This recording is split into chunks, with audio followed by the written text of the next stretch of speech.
Morning. Morning.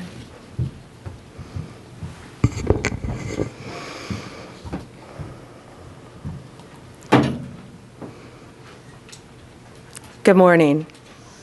On September 11th, 2012, Americans watched horrified as our embassy in Benghazi came under a vicious terror attack. We lost 4 American lives that day. Ambassador Chris Stevens, Sean Smith with the State Department, and 2 CIA contractors, Glenn Doherty and Tyrone Woods. We have never forgotten those heroes, and we have never stopped seeking justice for that crime against our nation. In fact, from day one, Kash and Dan would sit in meetings and say, we're going to get them, and they did. Today, I'm proud to announce that the FBI has arrested one of the key participants behind the Benghazi attack. Zubair al-Bakash landed at Andrews Air Force Base at 3 a.m. this morning. He is in our custody. He was greeted by Director Patel and U.S. Attorney Jeanine Pirro. Hillary Clinton famously once said about Benghazi, "What difference at this point does it make?" Well, it makes a difference to Donald Trump. It makes a difference to those families.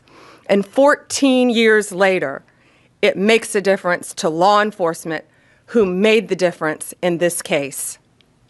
Thank you, President Trump, for supporting all of our agencies around the country and around the world.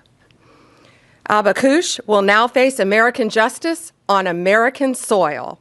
We will prosecute this alleged terrorist to the fullest extent of the law. He'll face charges related to murder, terrorism, arson, among others. Let this case serve as a reminder. If you commit a crime against the American people anywhere in this world, President Trump's Justice Department will find you. It might not happen overnight, but it will happen. You can run, but you cannot hide.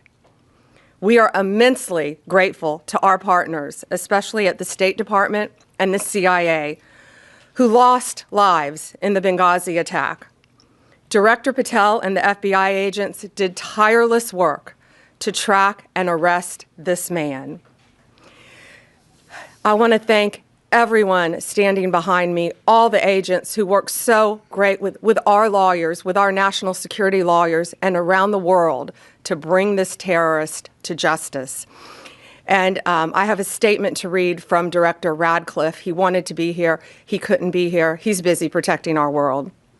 He's deeply grateful for the relentless efforts of the Department of Justice and the FBI to bring justice to the individual allegedly responsible for the death of Americans in the horrific 2012 Benghazi attack. CIA and the nation will never forget the extraordinary services and sacrifices of Tyrone Woods and Glenn Doherty, who gave their lives in defense of others and exemplified the very best of our agency. I'd now like to turn it over to Director Patel for remarks, and I again want to thank him for his relentless work in this case. General, thank you. And I want to steal one of your lines. Never forget. Pam never forgot. The president never forgot. This FBI never forgot. And certainly U.S. Attorney Pirro never forgot. When an act of terrorism of this magnitude strikes at the heart of our nation, we go to work. President Trump has given us the full resources at the FBI and across the interagency to make sure we deliver justice. And Pam, you're right. Dan and I did sit down early on about this to bring justice, but you led the effort. You brought together the interagency. You said we are going to get this done because no one agency alone can do it. So we are thankful to have an Attorney General at the Department of Justice who works together with every single cabinet secretary and enforce the law. What you saw today, and I want to get, or what you're going to see today, I want to address in a minute, but I want to remind the folks out there the work of this Department of Justice.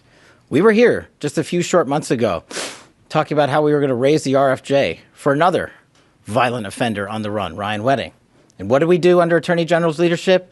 And what did we do when President Trump said, go get the worst of the worst? We captured him. We captured together, under President Trump's leadership, 6 of the FBI's most wanted fugitives in 1 calendar year. To put that in perspective, that is 2 more than the entirety of the prior administration. And you cannot do that alone at the FBI. You have to have an attorney general and a Department of Justice willing to prosecute, willing to go to the 4 corners of the earth and make sure we deliver justice. And that's what we're doing here today.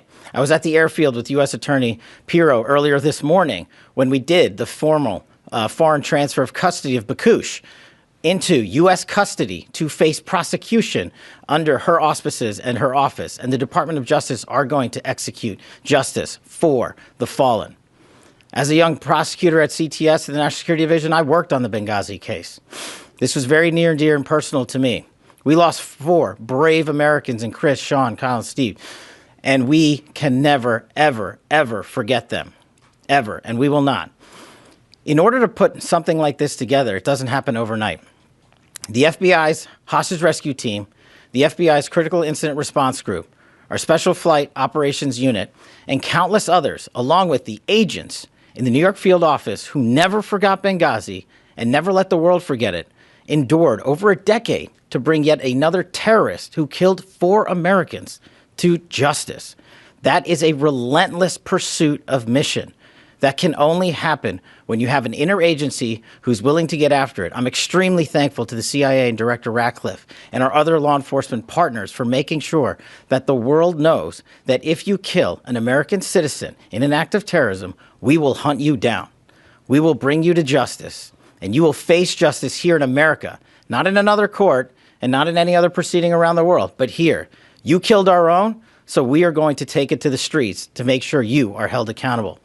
Once again, I'd really like to thank the entirety of the FBI, headquarters divisions. There are so many moving pieces to actually execute a foreign transfer of custody. And now we're talking about the 7th, the 3rd in just a couple of weeks. And I don't know if that has ever happened before in U.S. history. It's happening because President Trump backs the blue. President Trump has given law enforcement the resources we need to take the fight across the world.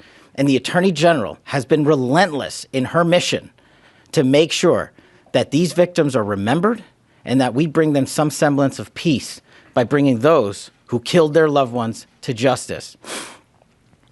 It's a little full circle for me. Yes, then Director Deputy Bongino and I did sit down and said, how are we going to get this guy? How are we going to find the individual responsible for the Benghazi attacks? And we sat down with Jeanine Pirro, and we sat down with the AG and her team and the Deputy Attorney General. And every single day, every single week, we talked about how we would do it. And we're here today because we have an interagency that is led by superior individuals who have one shared goal: protecting America and our lives and our future. And to any others out there who wish to do harm, especially commit acts of terrorism here and around the world, this is the feat you will meet. You will not be forgotten by us. We will chase you down.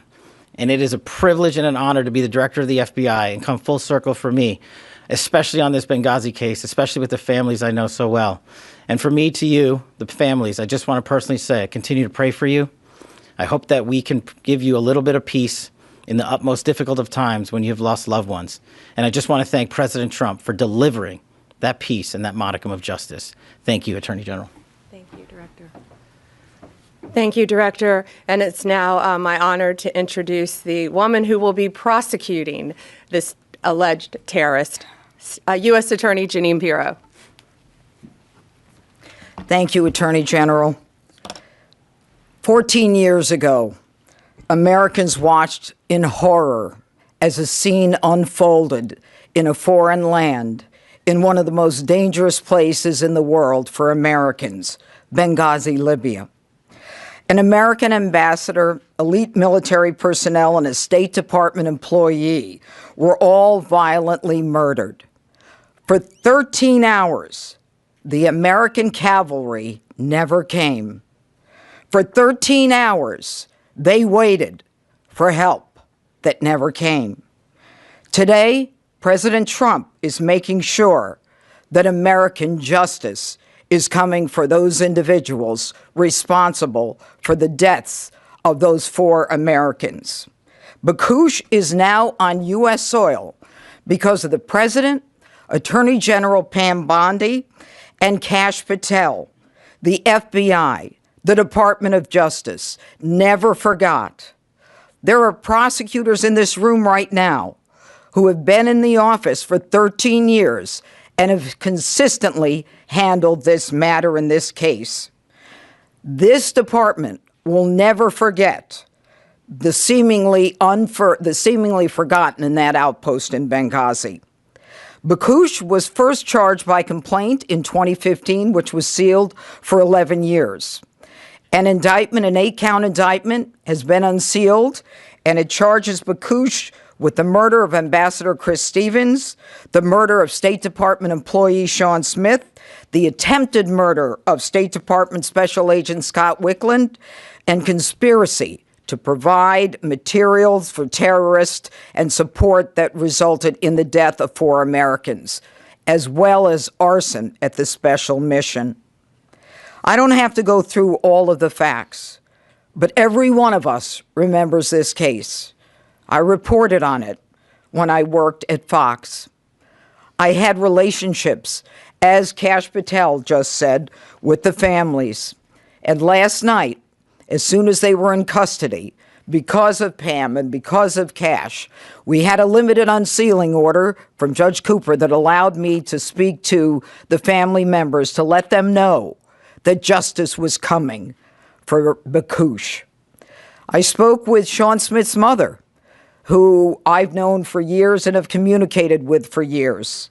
I spoke with Tyrone Woods' widow, Dr. Dorothy Woods. I spoke with Ambassador Chris Stevens' family, as well as Glenn Doherty's brother, Greg, as well as his widow. These were people who never expected that justice would be coming. They never knew about the determination in this room and behind me and the incredible work of the FBI along this case for years and years, because this was something that mattered. The Benghazi saga was a painful one for Americans. It has stayed with all of us. And let me be very clear, there are more of them out there. Time will not stop us from going after these predators, no matter how long it takes, in order to fulfill our obligation to those families who suffered horrific pain at the hands of these violent terrorists. And now, I again want to tell everyone that American justice is here, that President Trump will make sure that the cavalry comes for Americans no matter where they are in this world. Thank you. We'll take a few questions. I have a on topic and an off topic. Sure. Tell us a little bit about how he was captured, where he was captured. Was he in jail for a while before? Was he at home? What can you tell us about how this all went down? We're not going to give out a lot of the details, but I'm going to let Kash take what we can say. The general's right. We have to protect the integrity of the investigation and the ongoing prosecution. That's of the utmost importance. It always is, to make sure even this individual, receives the constitutional protections only afforded in the United States of America. But an FTOC, a foreign transfer of custody, is executed by the FBI each and every time with special tactical assets, FBI agents, and of course medical personnel. And that was done in this instance. And the individual was apprehended and transferred over the night and into custody early this morning at an airfield. And so that's about all we can say on that matter. But in order to maintain the chain of custody, this is what the FBI does, routine, every time. It's what we did for the 6 top 10 we already captured. It's what we did for the relentless others that we continue to capture. Was he picked up in Libya?